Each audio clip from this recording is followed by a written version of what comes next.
Bonjour Antoine. Bonjour Valentin. Tu es moine zen, tu enseignes le chant et tu pratiques la méditation donc, du coup, depuis l'âge de 21 ans dans la tradition du Zen Soto. Donc, le Zen Soto qui a été transmis par Maître Deshimaru en 1967 en France. Tu diriges du coup une école de chant, l'art du chant, qui propose des stages de voix à Paris et à Nice. Donc on va découper notre rencontre en 3 parties. Tout d'abord, on va parler de ton chemin de méditation. Puis ensuite, on parlera de ton travail de cuisinier, de Tenzo. Et enfin, de ton travail sur le chant, qui est un des aspects de ta réalisation. Alors, donc je crois dans une ancienne vie, tu étais étudiant en droit. Est-ce que tu peux nous en dire un peu plus sur cette ancienne vie? Oui. J'ai commencé le droit comme beaucoup de jeunes personnes qui cherchent une voie par rapport à leur avenir.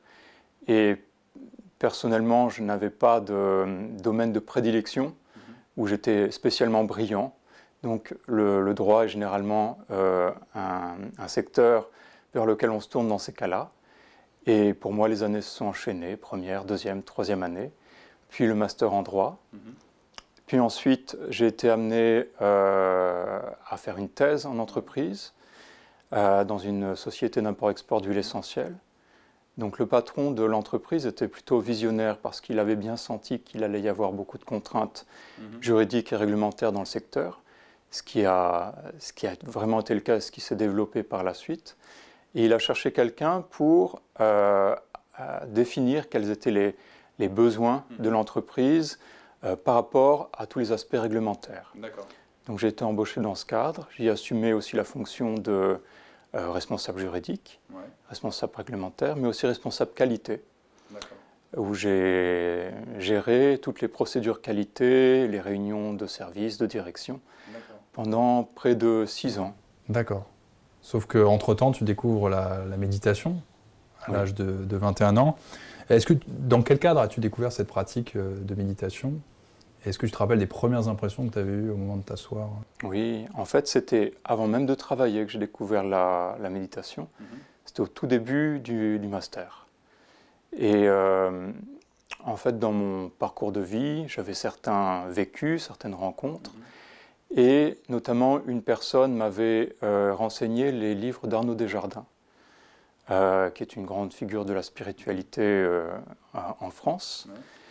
Et qui était non seulement un maître hindouiste, mais aussi un journaliste qui avait été en contact avec toutes les grandes traditions, et notamment avec le zen. Il a d'ailleurs fait 2 films avec Maître Deshimaru. Et je lisais beaucoup les livres d'Arnaud Desjardins sur les conseils de cet ami, et arrivé à un moment donné, les livres étaient un peu secs. Au bout de 10, 12 livres, des gros pavés comme ça, à un moment, voilà, c'est comme si ça ne rentrait plus à l'intérieur. Au début, c'était très nourrissant, et à la fin, il y avait comme une sorte d'indigestion, de surdose, et j'ai pris conscience que c'était nécessaire de passer à quelque chose de vivant dans la pratique spirituelle. Et ce même ami avait fait un essai au Dojo Zen de Nice. Justement, il avait pratiqué là-bas, il m'avait dit qu'il avait apprécié la séance. Dans un même temps, j'avais regardé les émissions religieuses du dimanche matin. Sagesse bouddhiste. Sagesse bouddhiste, c'était Voix bouddhiste à l'époque. Et j'avais vu une émission où un maître zen, qui était Roland Reich, était dans une tenue relativement simple, je veux dire une veste de moine, pas des grandes tenues comme on pouvait les voir chez les Tibétains. Et les personnes qui pratiquaient en face de lui, à qui il montrait la méditation, étaient, comme toi et moi, en tenue laïque. Et donc je me suis dit, tiens, c'est une voie qui peut être pratiquée par tout le monde. Et j'ai cherché les coordonnées de ce dojo zen, et Roland Reich venait d'arriver au dojo zen quelques mois auparavant, et était responsable de l'enseignement. Donc je me suis dit, bon, les choses sont ainsi, il faut que j'y aille. D'accord. Et par rapport à ta deuxième question sur les premières impressions dans la méditation, je dirais que les sensations n'ont pas été forcément très bonnes. parce que la méditation, ça implique de prendre une posture qui est assez exigeante. Non pas que j'avais des douleurs dans l'assise, mais je ne savais pas tellement comment me situer physiquement, dans le corps, dans l'espace. Et puis le dojo zen, c'est un endroit assez particulier, c'est-à-dire qu'il y a des bouddhas, il y a de l'encens qui brûle, il y a des gens habillés en noir, parce qu'on est habillé en noir dans la méditation zen. Et je me disais, mais qu'est-ce que c'est que ça? Où est-ce que je suis arrivé? J'avais pas vraiment peur, mais c'était un autre monde, j'avais l'impression d'être sur une autre planète. Et c'était pas forcément une sensation très agréable au départ, mais simplement ce que je me suis dit la première séance, je me suis dit, je teste cette pratique. Et je me suis dit, tant que je ne trouve pas de limite dans cette pratique, je continue. Et donc du coup, tu as continué pendant plusieurs années? Jusqu'à aujourd'hui et encore. Et les limites, encore aujourd'hui, j'en ai pas trouvé. C'est une expérience qui, pour moi, de plus en plus, est dans l'ouverture et en même temps dans la profondeur, dans la découverte d'une dimension de plus en plus intime, à la fois personnelle et universelle. Et comment, du coup, la méditation, tu trouves, t'a aidé à travailler sur toi, ou qu'est-ce que la méditation a transformé, là, avec le recul, en toi? Déjà, la méditation, disons, travaille d'elle-même. C'est-à-dire qu'on s'assoit, il y a une forme d'abandon dans la méditation. On est dans une dimension personnelle d'un individu qui va s'asseoir, qui médite. Et par la pratique méditative, il y a une forme de retournement. C'est-à-dire on se concentre sur la posture, sur le corps, sur la respiration. Et au bout d'un certain temps, un temps qui devient de plus en plus réduit au fur et à mesure qu'on pratique et qu'on est habitué à le faire, au bout d'un certain temps, l'esprit devient clair. L'esprit devient clair, les phénomènes qui se manifestent apparaissent de plus en plus clairement, sans nos projections, sans jugement, et on voit les choses telles qu'elles sont. Et ce surgissement des phénomènes, en fait, est un véritable retournement. Puisqu'au départ, c'est nous qui sommes l'auteur, presque l'acteur de ces phénomènes, c'est un peu l'idée qu'ont la plupart des gens. Et en fait, on réalise dans l'expérience méditative que les choses arrivent véritablement d'elles-mêmes à partir, je dirais, d'une dimension originelle, qu'on touche justement de plus en plus profondément. Et de là, on peut voir le surgissement des phénomènes de la vie se manifester, exister et disparaître. Et ça donne vraiment une manière de voir qui relativise considérablement les choses. Ça permet de prendre du recul, du coup, sur son existence. Ça permet de prendre du recul, et sachant que nous-mêmes sommes également une manifestation de cette dimension originelle. On est tous nés à partir de rien. Alors le rien qui n'est pas un néant, mais qui est justement une potentialité, qui est une forme de liberté où la manifestation se produit.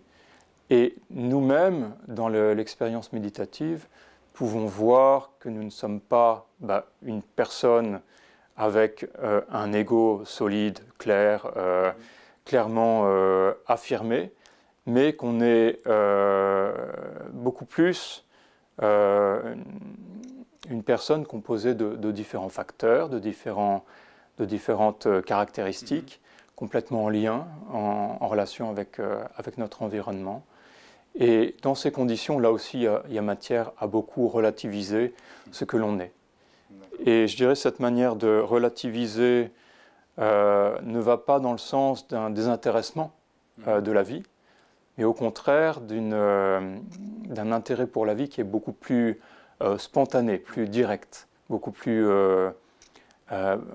frais, beaucoup plus neuf, on va dire. Et donc du coup, tu t'es engagé dans une tradition, celle du Zen Soto. Est-ce que tu peux nous en dire un peu plus sur cette tradition, comment elle est arrivée en France, comment elle s'est développée, et où est-ce qu'aujourd'hui on peut pratiquer la méditation zen? Oui, le Zen Soto, si on revient à l'histoire du Zen japonais, le Zen Soto a été amené par un maître japonais qui a été en Chine à la rencontre de son maître, maître Nyojo, et ce maître japonais s'appelle maître Dogen. Il est rentré ensuite au Japon et il a instauré ce courant du Zen Soto au Japon avec comme principal principe, et le principe principal est que la méditation est véritablement l'éveil, l'expérience spirituelle proprement dite. Donc il a replacé la méditation au cœur finalement de la pratique. Alors oui, la méditation au cœur de la pratique, oui, mais véritablement comme expression de l'éveil spirituel, comme un retour à l'expérience bouddhiste originelle du Bouddha. Donc le Zen Soto a cette particularité d'être centré donc sur la méditation, le zazen, mais cette forme de méditation, de zazen, telle qu'il est enseigné dans la branche du Zen Soto, c'est l'expérience méditative la plus épurée, la plus essentielle. C'est-à-dire que lorsqu'on s'assoit en méditation dans le cadre de cette école, on se concentre sur son corps, sur sa respiration, dans un certain état d'esprit, et à partir de là, l'expérience méditative se produit d'elle-même, jaillit d'elle-même. À l'inverse d'autres écoles zen, notamment le Zen Rinzai, a des spécificités, c'est-à-dire qu'il fait appel aux koan. Les koan, ce sont des phrases de maître qui ont provoqué l'éveil d'un disciple. Et donc l'idée, dans cette tradition-là, est de prendre ces fameux koan, les uns après les autres, et en faire des supports de pratique, des supports de méditation. Et à partir d'une compréhension plus approfondie du koan, des ouvertures d'ordre spirituel interviendraient.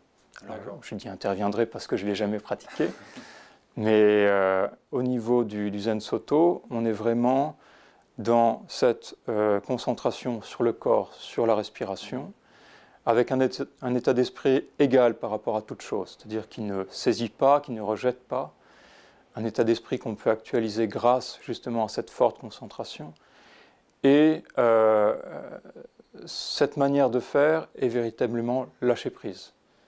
C'est-à-dire qu'on peut véritablement s'abandonner et s'ouvrir à une dimension plus vaste. Et dans le bouddhisme, il y a une transmission des enseignements qui se fait depuis l'éveil du Bouddha, donc depuis 2500 ans. Est-ce que tu peux nous en dire un peu plus sur le fonctionnement de cette transmission des enseignements de maître à disciple, et puis aussi de nous expliquer comment toi, à ton tour, tu transmets ces enseignements dans le cadre de ta pratique? La transmission se fait entre un maître et un disciple. Donc c'est ce qui permet essentiellement de garder une forme d'authenticité dans la voie bouddhiste, pour éviter qu'il y ait des déviations, des interprétations, des transformations qui seraient malheureuses. Donc la transmission se fait entre un maître et un disciple, et le disciple évolue dans son expérience aux côtés du maître. Et au début, on va dire qu'il y a une dimension verticale entre les deux, un maître et puis un disciple qui pratique à son service, à ses côtés.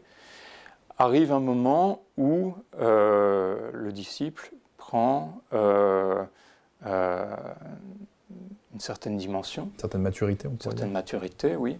Et où le maître le reconnaît de plus en plus comme un transmetteur potentiel, jusqu'au moment où intervient une cérémonie de transmission, un moment de transmission, où là, les choses sont placées sous un autre point de vue, donc plus vertical, où le maître transmet au disciple qui lui, à nouveau, à son tour, devient enseignant et transmet à d'autres la méditation. On peut le voir un peu comme un flambeau, en fait, qu'on passe. On peut le voir comme un flambeau, tout à fait. Okay. Oui, tout à fait.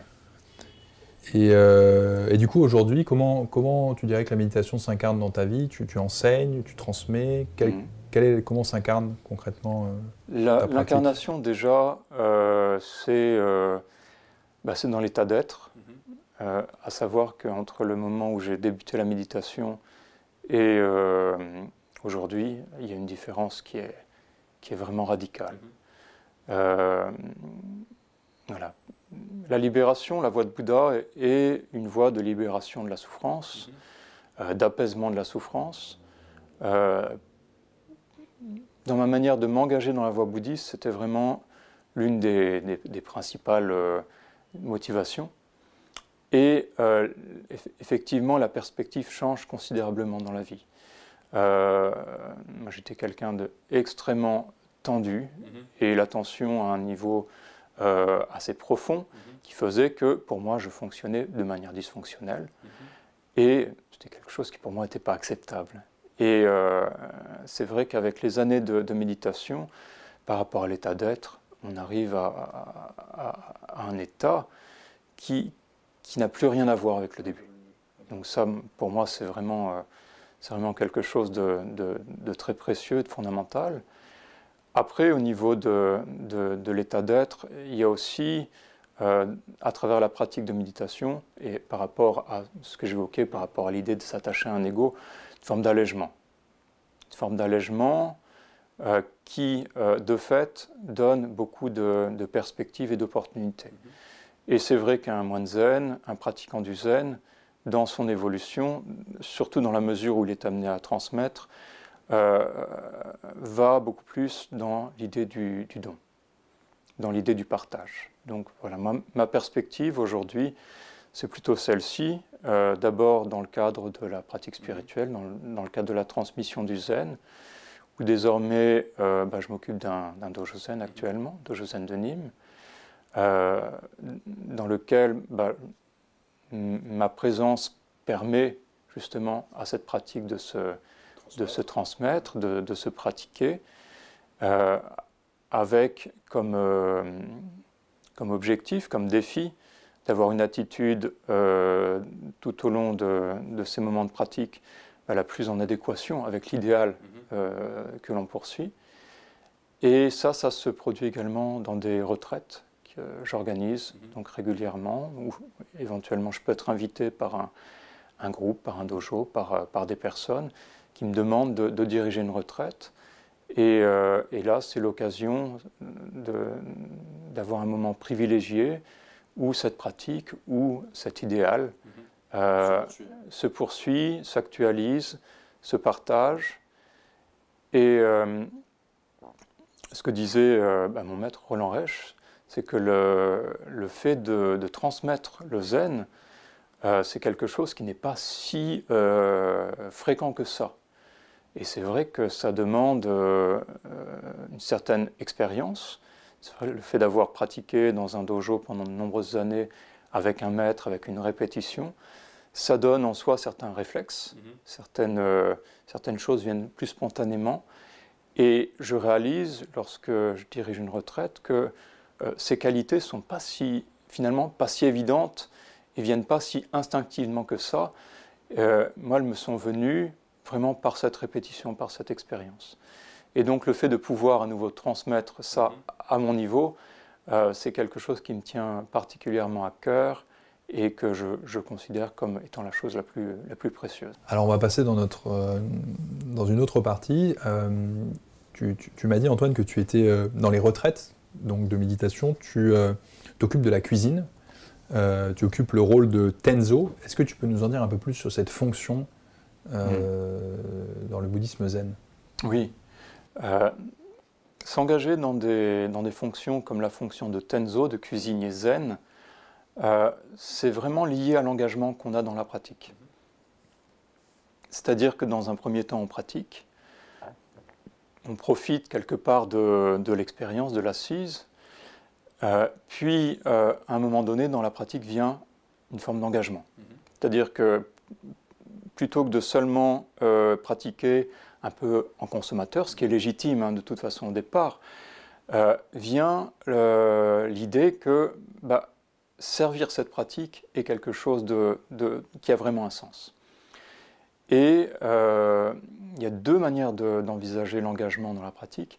La première forme d'engagement, c'est l'ordination. Dans le bouddhisme zen, il y a 2 ordinations, on va dire 3 ordinations, puisque la dernière est la transmission. Mais la première ordination est l'ordination qu'on appelle de bodhisattva, ordination de laïc ou alors de prise de précepte, selon les manières de le dire. Et vient ensuite l'ordination de moine, qui est vraiment un pas supplémentaire, qui est l'idée de mettre la pratique au centre de sa vie. Oui. Et ces formes d'engagement vont de pair avec un engagement dans la pratique concrète. C'est-à-dire qu'en termes de fréquence de pratique, moine zen pratique vraiment régulièrement au dojo, s'installe vraiment ce qu'on appelle le gyoji, c'est-à-dire la pratique répétée, continue dans le zen.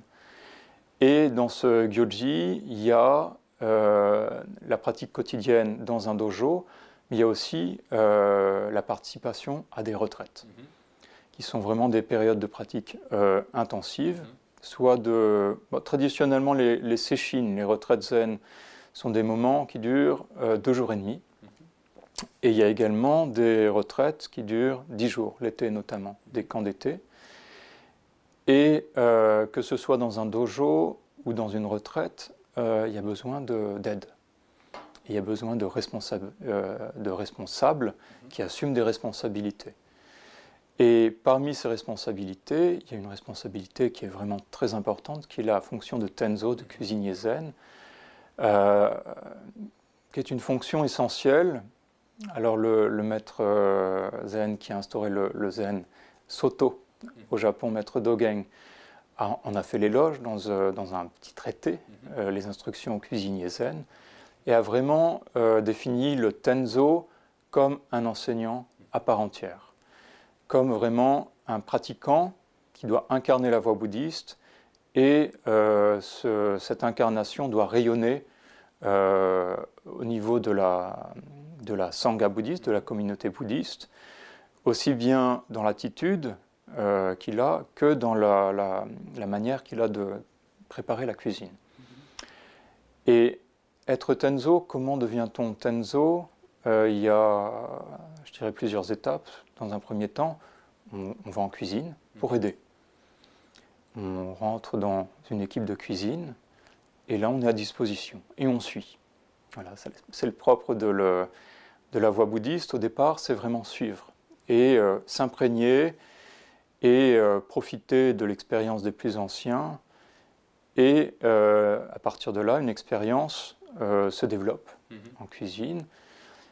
Également, les chefs cuisiniers avec qui on travaille se rendent compte si oui ou non on a des affinités avec la cuisine, si on a des capacités d'organisation, puisqu'on prend en charge des séances de découpe de légumes, on prend en charge certains plats. Et si on arrive à bien s'en sortir, eh bien arrive un moment où on devient l'assistant du chef cuisinier, l'assistant du tenzo.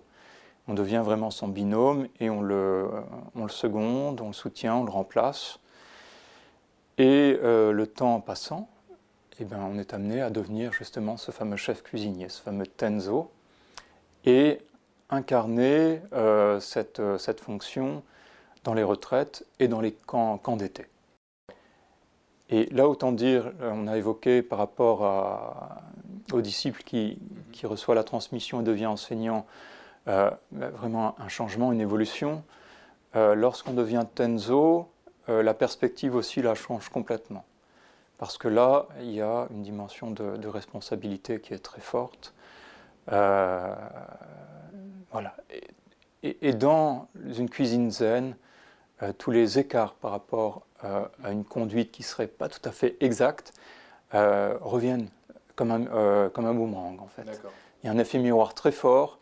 Dès qu'il y a quelque chose qui n'est pas juste dans une cuisine, il y a tout de suite une tension qu'on ressent, un déséquilibre, un empressement. Et donc, ça met véritablement au défi d'incarner véritablement l'enseignement, et l'enseignement notamment tel qu'il est transmis par Maître Dogen. D'accord. Et du coup, dans ces retraites, il y a quand même des centaines de pratiquants. Comment tu as réussi à développer des recettes végétariennes qui soient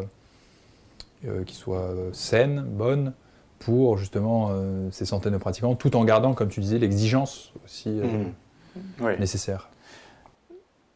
En fait, dans beaucoup de domaines, on a cette notion que parfois le plus simple est le meilleur. Enfin, c'est le plus simple qui a le plus de succès. Alors sans tomber dans des extrêmes, on se rend compte que dans la cuisine zen, on est amené à rechercher une forme d'harmonie. En fait. Maître Dogen rappelle un enseignement d'un maître chinois, Yakujo, qui dit que le Tenzo doit, dans sa pratique, donner au moine bien-être et réconfort.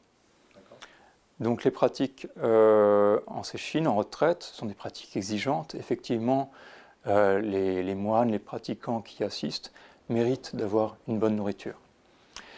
Et là, justement, il faut trouver le juste équilibre entre une recette qui va être suffisamment bonne, nourrissante, satisfaisante, et éviter de tomber justement dans le piège du perfectionnisme, du raffinement à l'extrême, ce qui peut arriver dans une cuisine zen et qui forcément à la fin crée un surcroît de travail et des tensions. Donc comment faire pour cela? Il y a vraiment une dimension d'expérience, mais déjà limiter les ingrédients et trouver dans les goûts, dans les manières d'aménager une recette, ce qui va lui donner vraiment de la richesse, de la particularité, de la profondeur. Et là, on a toutes sortes de moyens, de combinaisons qui font qu'on arrive à avoir des plats vraiment très agréables à manger et en même temps très simples à faire. Et du coup, par curiosité, tes recettes, est-ce qu'elles sont disponibles quelque part? Oui, en fait, au fur et à mesure que j'exerçais cette fonction, je faisais des recettes que les gens mangeaient. Et la question revenait souvent, est-ce que tu vas faire un livre?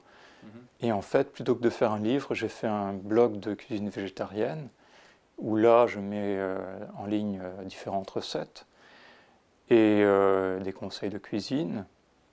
Et le blog s'appelle recettes-végétarienne.org, au pluriel. Je mettrai le lien sous la vidéo. Entendu. Et là, il n'y a bien sûr pas toutes les recettes que j'ai pu être amené à faire, mais il y en a plusieurs que j'ai diffusées donc pour des foyers, en fait, à taille plutôt réduite. D'accord. Voilà.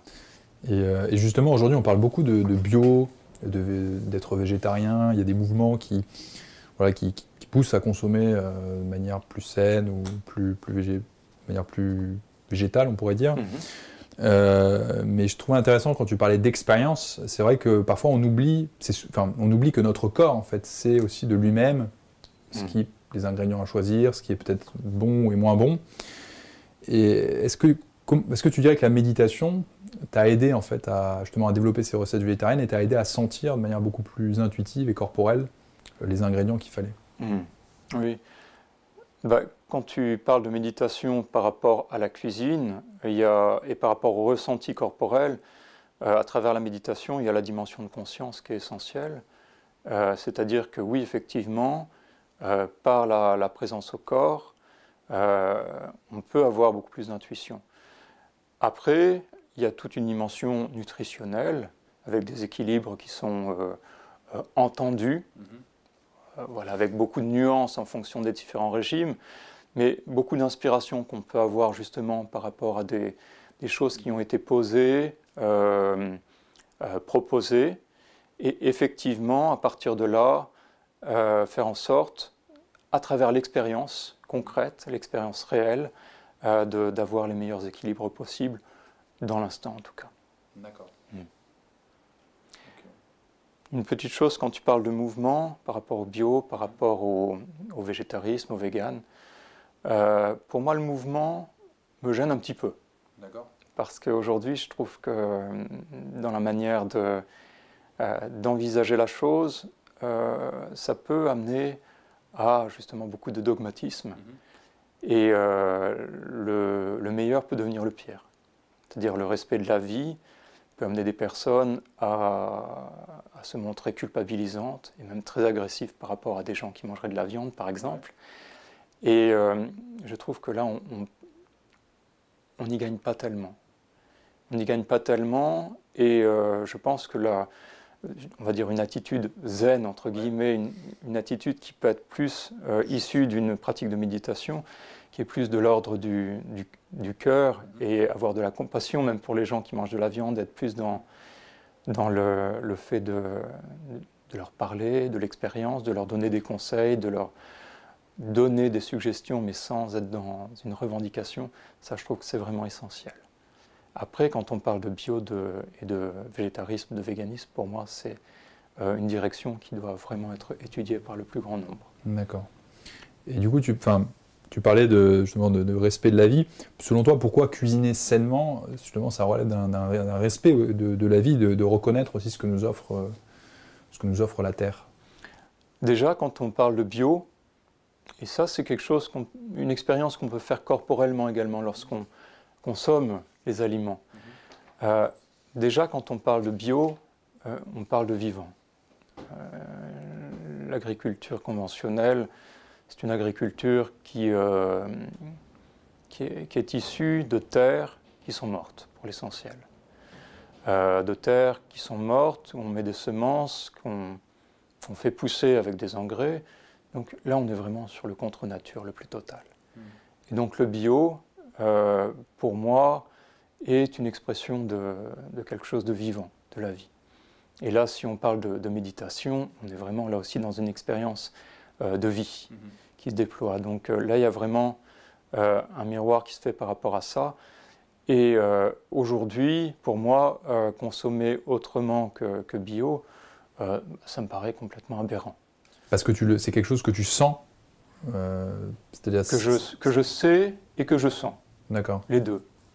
C'est vrai qu'après, quand on voit des images de terre dans l'agriculture conventionnelle qui sont complètement desséchées, mortes, bon, c'est comme une confirmation quelque part de l'expérience.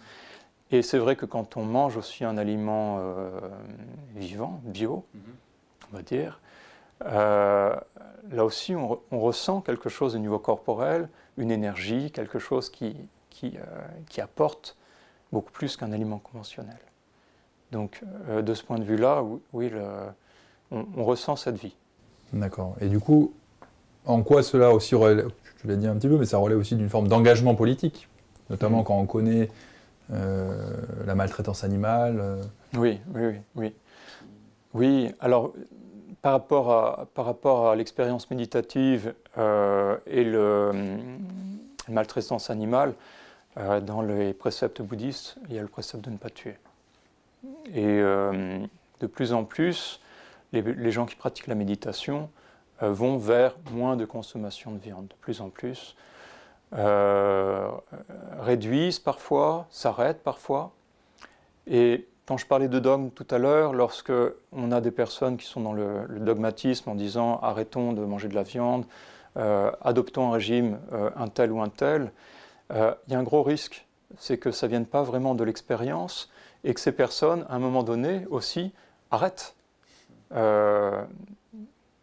Quelque part, à un moment, n'en puissent plus et se remettent à manger de la viande et de manière parfois démesurée. Plus, voilà, oui.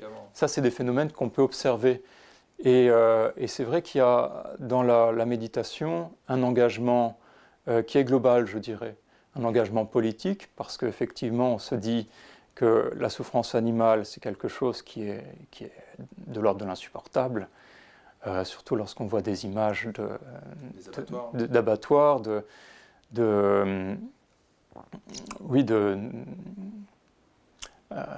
d'industries où les volailles sont utilisées pour la production de viande de volaille ou alors les œufs. Quelque chose qu'on voit beaucoup moins aussi, la mer qui est ravagée par justement le fait d'aller pêcher de manière de plus en plus contre nature là aussi et de détruire les environnements. Donc le fait de ne pas tuer est une motivation, le fait de respecter la nature est une motivation. Et je dirais plus encore par rapport à la méditation, l'idée d'harmonie, recherche d'harmonie. C'est-à-dire que dans la méditation, on revient au niveau du corps et de l'esprit à un état d'être qui doit être de plus en plus harmonieux. Et là, tel que le monde est engagé, on peut se dire là aussi qu'il y a une disharmonie. Et le fait de se positionner au niveau de l'alimentation, c'est une manière de mettre en écho cette pratique de la méditation. D'accord, merci. Alors on va passer à notre dernière partie, Antoine. Donc aujourd'hui, tu es un être humain qui est pleinement réalisé, tu transmets et enseignes la méditation, tu cuisines dans des retraites avec des centaines de participants, et tu diriges aussi une école de chant. Et on va revenir plus précisément sur ce visage de ta réalisation. Est-ce que tu peux nous dire comment tu as découvert cette passion pour le chant ? Alors déjà, quand tu dis pleinement réalisé, je crois que c'est une dimension qui mérite la plus grande des prudences, à savoir qu'il y a pour moi dans ma vie, dans mon existence, des choses qui se sont bâties, qui ont été dans le sens de quelque chose, je dirais, de satisfaisant, de véritablement satisfaisant, avec tout le chemin qui reste à parcourir. À partir de là, concernant le chant, comment est venue la passion du chant ? Le chant est venu d'abord d'une envie, en fait, une simple envie. À l'époque où j'ai commencé le chant, il y avait toute cette période de création des castings de chant, et on voyait monsieur ou madame tout le monde qui se retrouvait dans un casting et qui devenait une star. Donc, il y avait cette idée de tout le monde peut chanter. Et aussi, j'ai vu un jour le film Moulin Rouge avec Ewan McGregor qui chantait dans le film. Et j'ai attendu le générique de fin en me disant, bon, je vais voir qui l'a doublé. Peut-être Robbie Williams, quelque chose comme ça. Et en fait, non, c'est lui qui chantait. Et je me suis dit, mais incroyable. Si lui chante, je peux chanter aussi. Et je crois que dans la vie, il y a beaucoup de personnes qui ont cette aspiration. D'autres ne l'ont pas. Et c'est tout à fait respectable. Mais beaucoup de personnes ont cette aspiration de « j'ai envie de chanter ». Et moi, je crois que j'avais cette aspiration, cette envie, et donc j'ai franchi le pas. Et je dirais que la pratique méditative dont on a tant parlé a eu un rôle fondamental par rapport à ça. Et notamment l'expérience que j'ai pu avoir dans l'ordination de moine zen. C'est-à-dire qu'on imagine qu'un moine zen, en fait, une fois qu'il reçoit une ordination de moine, il va se couper du monde et il va de plus en plus se consacrer sur sa pratique. Et on peut y voir quelque chose d'un petit peu sec. Et mon approche par rapport à l'ordination de moine, ça a été tout à fait différent. Je crois que dans ma vie, j'avais beaucoup de peur, beaucoup d'appréhension, beaucoup de freins. Et pour moi, l'ordination de moine était une manière de me dire, maintenant ouvre-toi aux choses, ouvre-toi à la vie et arrête d'avoir peur. Et si quelque chose te fait peur, bah, fais face et vas-y, fais les choses. Et donc ça s'est fait à des niveaux de ma vie très très différents. Il y a des activités que j'avais laissées de côté dans ma vie, que j'ai pu reprendre à partir de cette ordination. Et des choses qui me venaient comme des envies, comme des aspirations, plutôt que de les voir comme des désirs au sens négatif qu'on peut y voir, je me disais c'est vraiment des élans de vie. Et le fait d'aller dans ce sens-là, c'est vraiment des formes de vivre la liberté.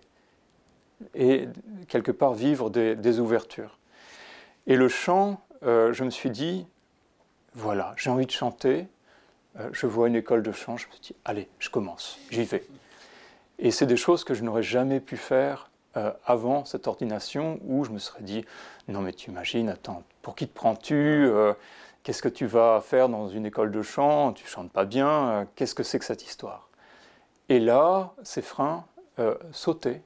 Et je me suis dit, allez, engage-toi dans le chant. Et par rapport à cette expérience-là, je dirais aussi que par rapport à l'expérience du zen, il y a une similitude, c'est que dans ma manière de faire, j'ai quelque chose de, en général, très passionné. Quand j'ai commencé le zen, je m'y suis engagé véritablement à bras-le-corps, je m'y suis engagé de tout mon cœur.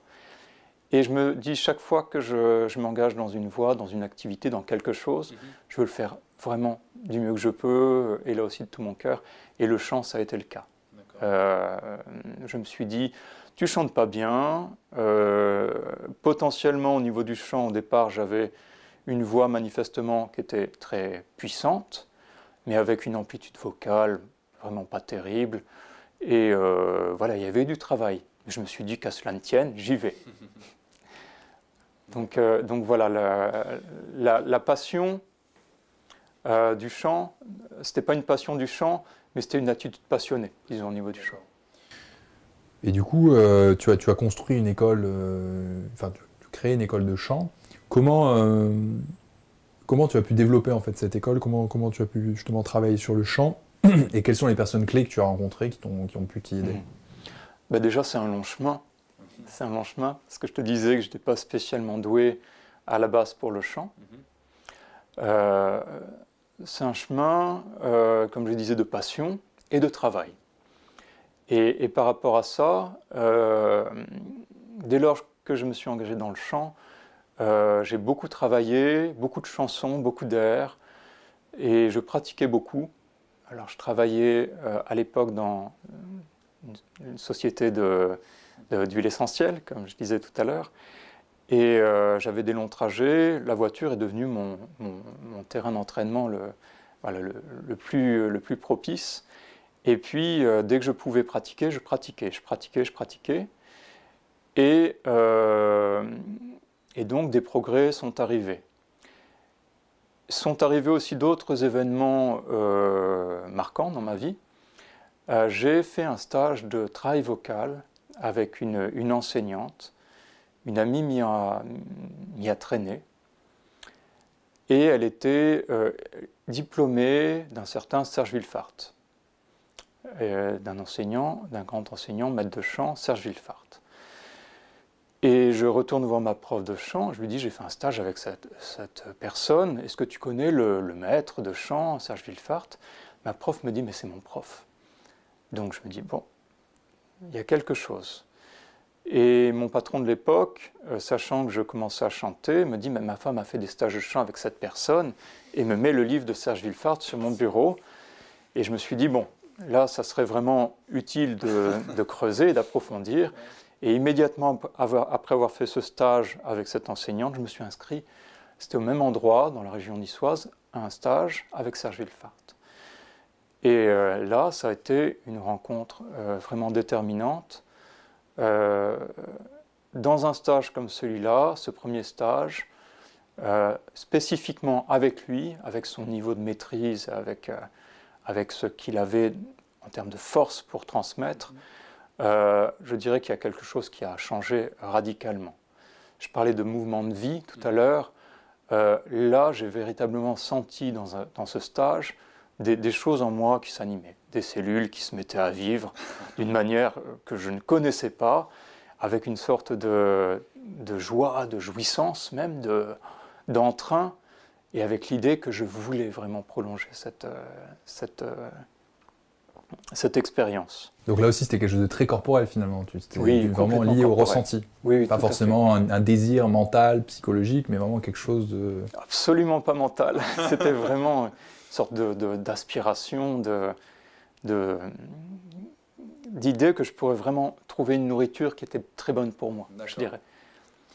Alors j'imagine que tu as peut-être, dans la construction de ta école, tu as peut-être rencontré certaines difficultés. Est-ce que tu peux nous donner des exemples des difficultés que tu as rencontrées et la manière avec laquelle tu les as surmontées?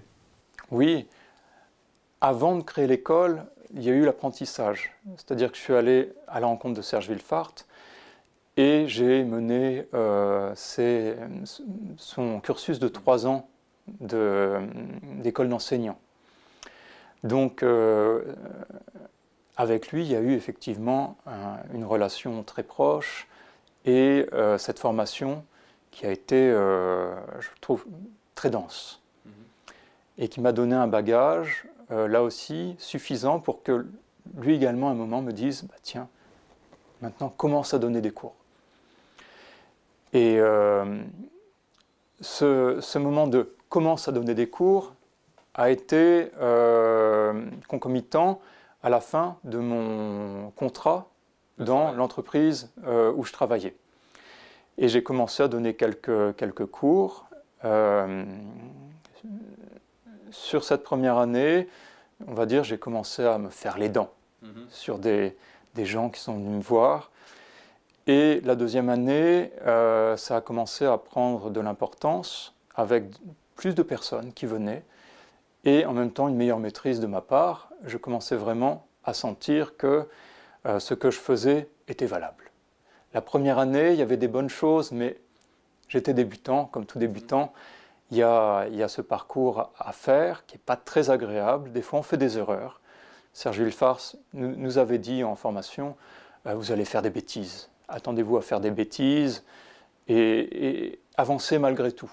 Donc là, c'était vraiment un bon message de sa part. On fait des bêtises, on fait des choses où on n'est pas très sûr, on n'est pas très juste, mais on continue. Et après, ça avance. Et est arrivé ce moment où il m'a dit, donc, commence à donner les cours. J'ai commencé à donner des cours, ça a pris du volume, mais ce n'était pas suffisant pour avoir une activité à part entière. Donc j'ai dû recommencer à retravailler dans le milieu juridique. Et j'ai fait une nouvelle expérience dans le droit, donc ça allait de l'un à l'autre, dans une association de logement social où j'étais responsable de contentieux et où, dans cette association, le contentieux était plus de la médiation et du contact avec les personnes pour les aider à, justement, ne pas perdre leur logement. Et donc, nouvelle expérience de juriste, si ce n'est qu'au bout d'un an dans cette association, un ami me dit « Écoute, on fait un échange, tu me donnes des cours et je te fais un site internet ». Et il était référenceur et à partir de là, très vite, j'ai eu des appels. C'est-à-dire qu'en termes de référencement, il m'a inscrit sur une Maps de Google et des gens m'ont appelé dès la première semaine. Et je dirais que cette première année, nouvelle année où je redonnais des cours régulièrement, j'ai eu, tout en travaillant, 5-7 personnes par an, par semaine, pardon, 5-7 personnes par semaine, pendant un an. Au bout d'un an, le référencement aussi s'est amélioré et très vite j'ai eu 10-12 personnes. Puis de 10-12 c'est passé à 15, puis c'est passé à 20, c'est passé à 25, presque 30. Donc je travaillais dans l'association 26 heures semaine à temps partiel jusqu'au jeudi midi et je donnais cours le jeudi après-midi, vendredi, samedi et tous les autres soirs de la semaine. Donc c'est devenu quelque chose de très très engageant.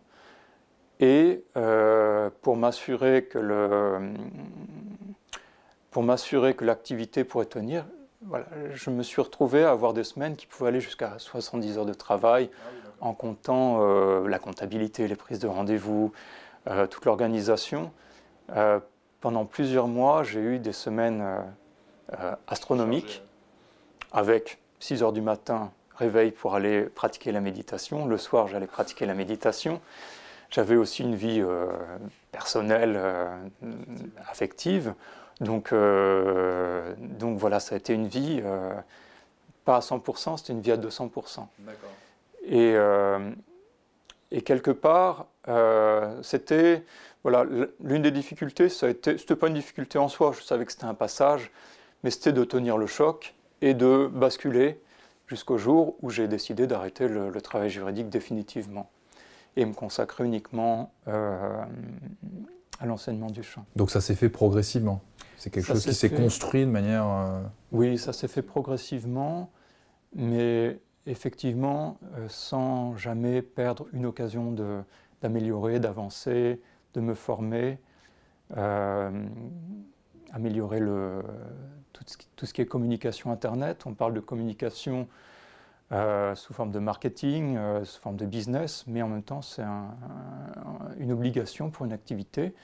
Et quand je parlais d'harmonie tout à l'heure, en termes de réalisme, en termes d'harmonie, c'est une composante absolument nécessaire. Donc, quant à développer l'activité, oui, ça mérite d'avoir une approche vraiment globale et oui, à plusieurs niveaux. Alors on va se pencher maintenant sur tout le travail justement que tu as déployé dans l'école que tu as créée. Est-ce que tu peux nous expliquer ce qu'est la méthode du souffle-voix? Alors la méthode du souffle-voix est cette fameuse méthode qui a été développée par son créateur, Serge Wilfart. Et Serge Wilfart avait comme particularité d'avoir perdu sa voix. Il était chanteur, on l'a fait chanter, selon lui, d'une manière contre nature, inadaptée, et à la suite d'un choc émotionnel, il a perdu sa voix, et cette méthode est une reconstruction pour lui, qu'il a ensuite appliquée pour les autres, reconstruction de la voix en ayant une approche globale, à la fois qui va concerner la dimension vocale, le placement vocal et l'impulsion vocale, avec l'idée d'aller chercher la voix dans toute sa profondeur et dans toute sa matière, et d'éviter d'avoir quelque chose de superficiel et qui serait trop de l'ordre assumé de l'esthétique pure. Là, on est vraiment dans la recherche de quelque chose de fondamental, là aussi, au niveau de l'expérience vocale. Et les autres dimensions concernent la respiration, où là, on va établir une respiration qui canalise justement la recherche de cette profondeur et de cette pleine voix. Et le dernier aspect du triptyque, c'est l'aspect corporel, avec l'établissement d'un instrument. Nous, comme instrument, qui va être un instrument à la fois solide, également souple, tonique, dynamique, vertical, et avec une ouverture, une résonance possible. Et quel bénéfice, du coup, cette méthode, ce travail sur la voix apporte-t-il à la personne qui le... Alors, pour un chanteur, déjà, trouver une profondeur dans son chant et plus de justesse. La méthode, en fait, telle qu'elle est envisagée, est une méthode très simple, où on travaille sur des vocalises, donner note après note. Et donc, on est en train de reconstituer, de recréer l'instrument comme un accordeur d'un piano qui recalerait l'instrument de manière très, très précise. Après, plus fondamentalement par rapport à la voix, on est dans le travail vocal, dans cette méthode-ci, dans l'idée d'une recherche de structuration et recherche d'une énergie nouvelle, on va dire, et d'un état d'être également qui va être beaucoup plus stable et confortable. C'est-à-dire qu'en fait, toute l'énergie qu'on va donner, l'énergie qu'on va déployer dans la vie, vient d'une posture et d'une position intérieure stable. Dans le chant, on a tout à fait ça, si on veut donner toute sa voix et donner sa pleine voix. En forçant, on propulse et on fait un effort, on force, on se fatigue, et à la fin, c'est pas bon. Dans le travail vocal, on est sur l'idée d'une respiration qui va propulser. Et cette manière de faire, on la trouve en nous-mêmes de plus en plus, et ça va se répercuter sur toutes les dimensions de la vie. Des personnes qui utilisent leur voix au quotidien, que ce soit à titre privé ou à titre professionnel, vont avoir une position intérieure et un tonus, un dynamisme bien meilleur pour donner la voix. Également, les professionnels de la voix, du théâtre, vont avoir une manière beaucoup plus appropriée de propulser. Les personnes vont pouvoir trouver leur véritable timbre, leur véritable vibration vocale. Et je dirais, la méthode est plus qu'une construction artificielle extérieure, c'est une construction qui vient vraiment d'une conscience intérieure. Et donc, il y a aussi dans cette démarche la recherche d'une authenticité et de vérité intérieure. D'accord. Et du coup, dans les groupes que tu animes, tu m'avais parlé du phénomène de mimétisme, de neurones miroirs. Est-ce que tu peux nous en dire un peu plus sur ce phénomène? Je trouve que ça met bien justement en avant l'une des notions du bouddhisme qui est l'interdépendance. Oui, absolument. C'est-à-dire que dans la pratique du chant, dans l'enseignement du chant, il y a deux possibilités. La première possibilité, c'est les séances individuelles. Donc vraiment, de l'un à l'autre, entre un enseignant et un élève. La formule des stages qui est développée dans la méthode du souffle-voix est véritablement la formule la plus porteuse, certainement. Je raconte souvent que, en tant qu'élève de mon maître de chant, Serge Villefart, et également de ma deuxième maître de chant, qui est sa première élève, avec qui j'ai beaucoup travaillé le chant en particulier, qui s'appelle Martin Reiners, je n'ai jamais fait un seul cours individuel, seulement des stages, seulement des groupes. Et quand tu parles de mimétisme et de neurones miroirs, il y a dans le passage des autres participants, parce qu'il y a des passages successifs des uns et des autres sur un tapis de travail, dans le passage successif des uns et des autres, quelque chose que l'on reçoit.